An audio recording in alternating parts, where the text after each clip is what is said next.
oh, she's been living in the UK for 12 years, she must be loaded. That's the misconception that everybody in Vietnam thinks when I came back to Vietnam. But in this video, the answer to this question, I'm not actually as rich as people think I am, because that is one of the things that I wish I knew before moving to the UK.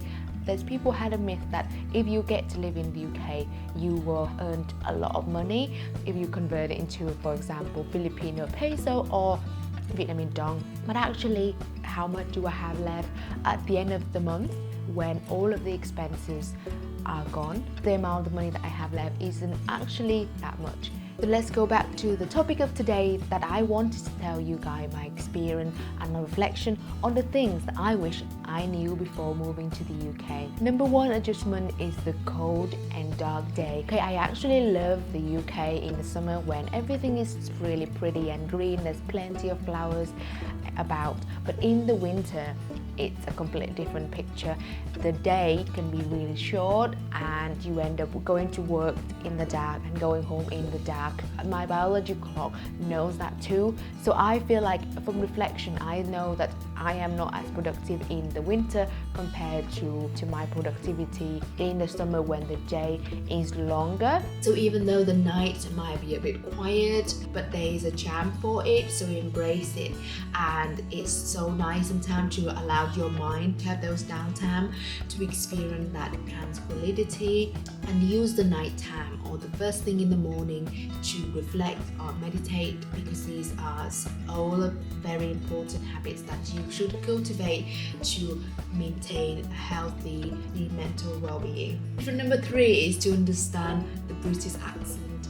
And since I came to the UK, I have fell in love with Yorkshire, where it's where I live, and I've stayed here ever since. It took me a while to get used to the British Yorkshire accent compared to the way English was taught back home. I was taught American English. Majority of English lesson was taught by Vietnamese people or using the American accent. So it was very different for my ears to get used to that.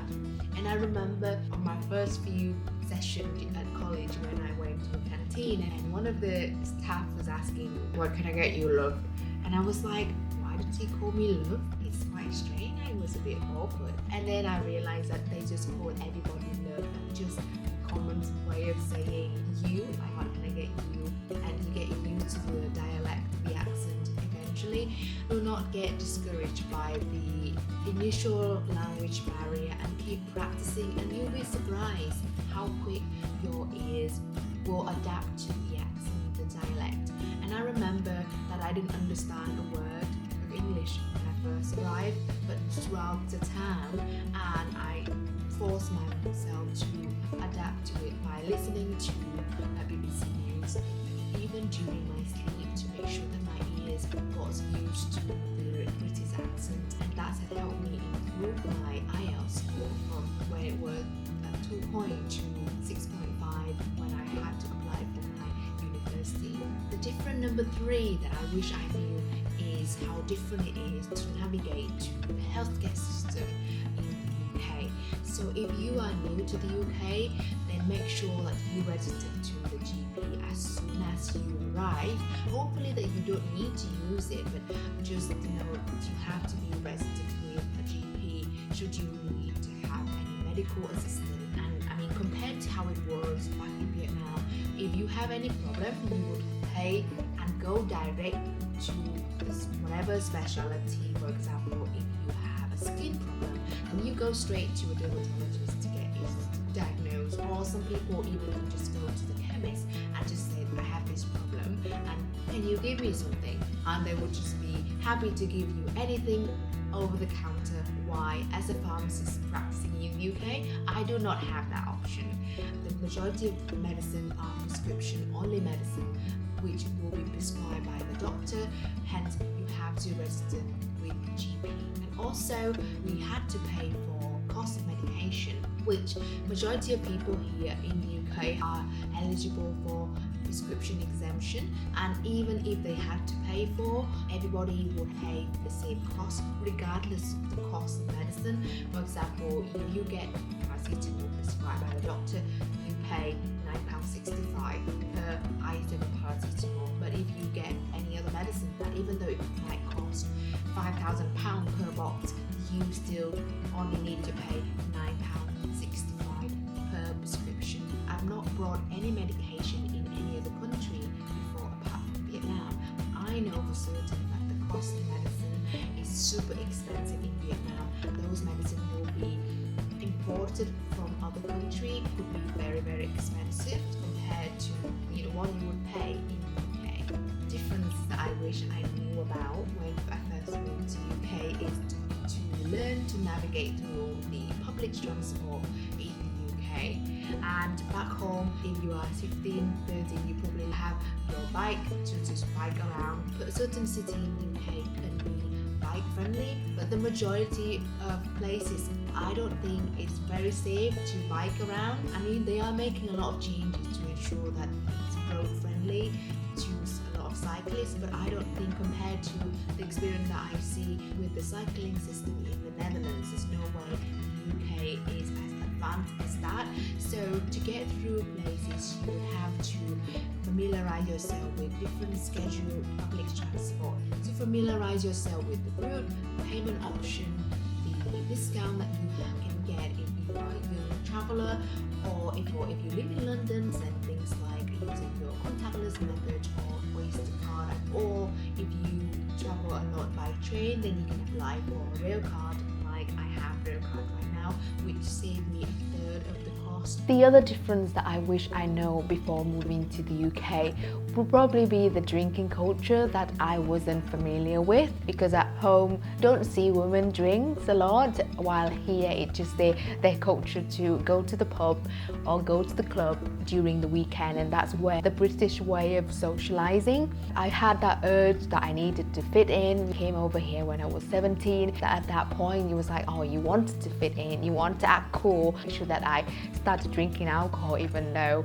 I've never tasted alcohol in my life, and I end up getting drunk on a bottle of WKD, which I think it was just about 4% of alcohol. But now my tolerance to alcohol has also improved. I try not to drink as much, still have fun without getting myself drunk, and I don't enjoy the feeling hangover the next day. And I'd rather spend my weekend doing something productive, like sitting here recording these videos, talking about my experience, instead of laying in bed facing the headaches and the dehydration that alcohol gave me. It's okay that you wanted to fit in, but also remember to stay within your boundary. And if you don't think that drinking culture is for you, then just be aware of it, but you don't have to drink if you don't want to, because no one will force you to. The other thing that I wish I knew before I came to the UK would be how hard you had to work and push yourself to stand out in the job market and be willing to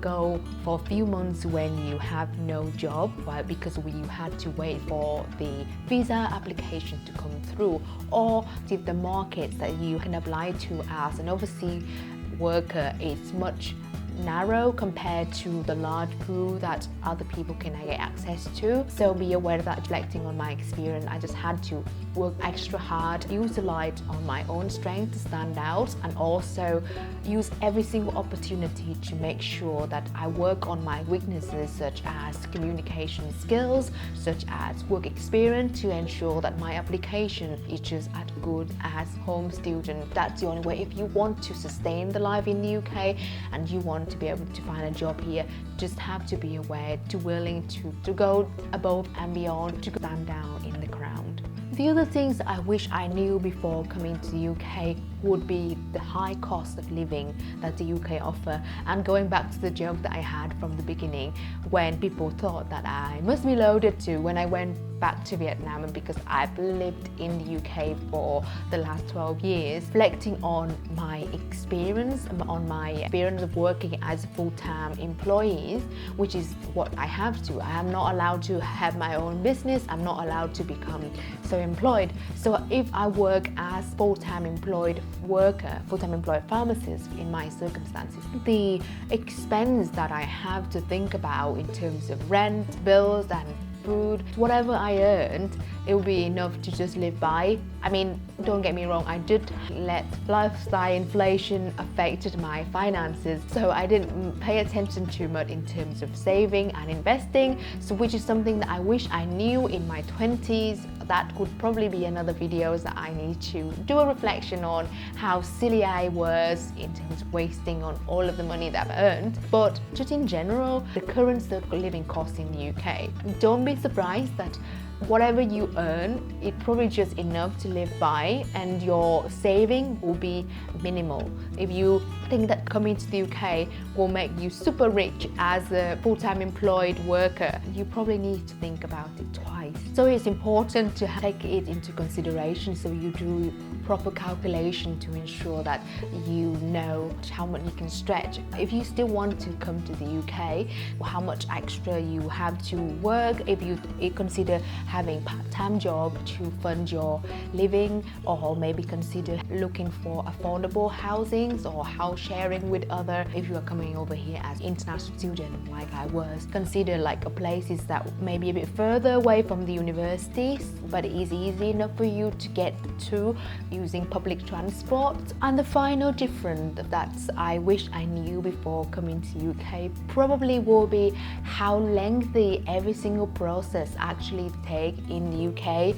I mean, they are strict for a reason, because sometimes it's due to the regulation, but sometimes I think it's really unnecessary and it's causing a lot of delay. For example, even just waiting for your visa to be approved. I mean, luckily they had an option where you can pay extra to get fast track, but it's still very costly, and you know, if they could just streamline the process a little bit, it could make it easier for everyone. And I remember when I moved my job to another sponsor, I had to wait 2 months for the employer to issue me a certificate of sponsorship, because they had to do some extra paperwork, and it took them 2 months to get it done. And then I had to wait 3 months for my visa to be granted by the Home Office, because at that point, I mean, I guess it was during COVID, there was no option for fast track, so that I couldn't speed up the process any sooner. So I ended up leaving my old job, could not work anywhere because I didn't have a valid visa to apply, and I didn't have any saving. But if everything would be straightforward, we could just eliminate all of that unnecessary delay, and I guess I'm not the only person who would have experienced that. Thank you very much for listening. I hope you find this video useful on the experience, on some of the insight that I found, some of the things that I wish I knew before moving to the UK. And remember, all of these are the experience that I observed, and everybody will have different experience, perspective about things, whether it's glass half full or half empty. The UK does provide its own unique challenges and opportunity, and you just have to experience it yourself. Don't forget to check my other videos when I share my experience of working and living in the UK, and also check out the video when I share my experience of facing the reverse culture shock moving back to Vietnam after 12 years of living in the UK and adjusting to something that I thought I was familiar with. And if you are curious about it, don't forget to check it out. Thank you very much for listening. If you find this video useful, and if you are new to the channel, why not hit that subscribe button for more content like this, and also help me spread the message to many more people. Thank you very much for your time, and I look forward to see you again in the next video. Take care and goodbye.